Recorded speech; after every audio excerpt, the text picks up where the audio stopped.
Isang pinagpalang araw sa inyong lahat. Tayo po'y magninilay sa salita ng Diyos. Ang pinagmumulan ng awa at tawa ng ating buhay ang salitawa. Mga kapatid, nasabihan na ba kayo na matigas ang ulo ninyo o kaya naman may pusong bato kayo? Matigas ang ulo kasi paulit-ulit nang itinuturo o pinagsasabihan pero hindi natututo, ipinagpapatuloy pa rin gawin ang hindi maganda o hindi mabuti. Matigas ang puso o pusong bato kasi kahit na anong pagsusumamo o pagmamakaawa, ay para bang hindi tayo marunong umunawa at maawa sa ating kapwa-tao. Mga kapatid, dito rin po ang naging sagot ng ating Panginoong Jesucristo nang siya po ay subukin ng mga Pariseyo tungkol po sa usapin ng divorce at sa kanilang pagtatanong kay Jesus ay tinanong nila bakit pinahintulutan ni Moses. At ang sagot lamang ni Jesus sa kanila, pinayagan nito, isinulat ni Moses, nang dahil sabi dito, sila ay pusong bato. Matitigas ang ulo at mayroon silang pusong bato. At dito po itinuro ng Panginoon na ang pag-aasawa o ang pag-iisang dibdib ng lalaki ay para sa lalaki at babae at sila'y pinagsasama ng Diyos at hindi dapat pinaghihiwalay.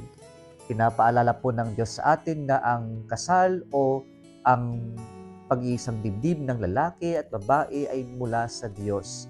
Ito ay gawain ng Diyos at wala sino man sa atin ang may kapangyarihan, karapatan na sirain, buwagin, palitan kung anuman ang ginawa, ang in-establish ng Diyos. Ang kakapal din ng mukha natin para baguhin ang plano ng Diyos, ang gusto ng Diyos. Kaya po, isa itong malaking paalala sa atin na ang divorce ay hindi solusyon. Isa itong pagpapakita na tayong mga tao ay nagmamagaling na gusto natin palitan ang Diyos sapagkat gusto nating baguhin kung anuman ang ginawa, kung anuman ang itinalaga ng Diyos. And so Jesus said in our gospel reading today, in the beginning it was not so, because that the plan of God is to put man and woman together for the rest of their lives, forever, and no one has the power to separate them. Kaya yung sinusulong natin na diborsyo ay hindi para solusyonan ng problema, kundi para agawin kung ano ang nararapat sa Diyos. Pero ano nga bang solusyon? Sick na nga yung relationship. Ano bang magandang solusyon na ganito ang nangyari sa kanilang pagsasama? Unang-una sa lahat, hindi naman yung kasalanan ng kasal, yung pagsasama, ang problema. Ang problema ay nasa atin kasi kadalasan nagkakaproblema dahil tayo ay mga makasarili.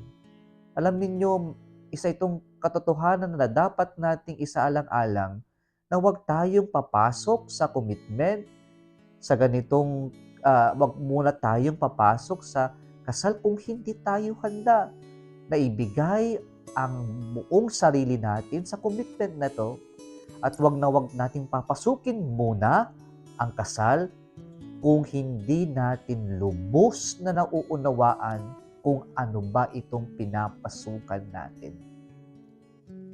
Kaya mga kapatid, magiging matigas ang ulo natin, magiging matigas o pusong bato tayo kung pumapasok tayo sa commitment gaya ng pag-aasawa na hindi tayo handa at hindi natin lubos na nauunawaan kung ano yung pinapasok natin. Wala naman sanang divorce na mangyayari o broken families kung lubos lang natin nauunawaan at tayo ay handa sa pagbuo ng pamilya, sa pagsasama ayon sa plano at kagustuhan ng Diyos. But at the end, if we want and if we think divorce is a solution, actually, it is a betrayal to the plan of God.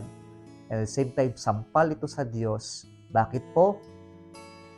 Nang tayo ay kinaawaan ng Diyos at tayo iniligtas sa kabila ng ating pagkakasala, sa kabila ng ating paglayo sa Kanya, pinasok niya ang pamilya at doon tayo unang iniligtas ng Diyos. At ngayon, gusto nating sirain ang pamilya kung saan pinasok ng Diyos upang tayo ay maligtas. Hindi ba yun pagtataksil? Hindi ba ito'y kakapalan ng mukha na maski yung pinasok o ginamit ng Diyos para iligtas tayo, ang pamilya, ay siya rin mismo gusto nating sirain?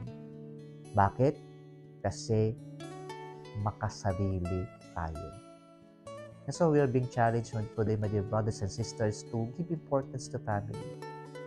At the same time, let us value each other and let us not try to take what belongs to God. Huwag tayong makapalang mukha, diba?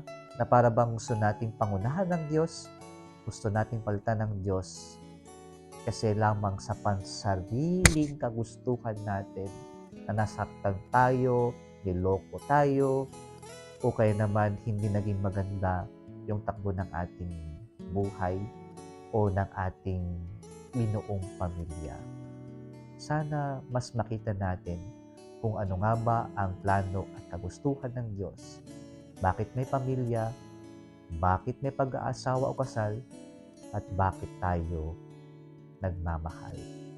Kung nagustuhan mo ang video na ito, huwag kalimutang mag-like, i-share at mag-subscribe sa Salitaw Facebook page and YouTube channel. Muli isang pinagpalang araw sa inyong lahat.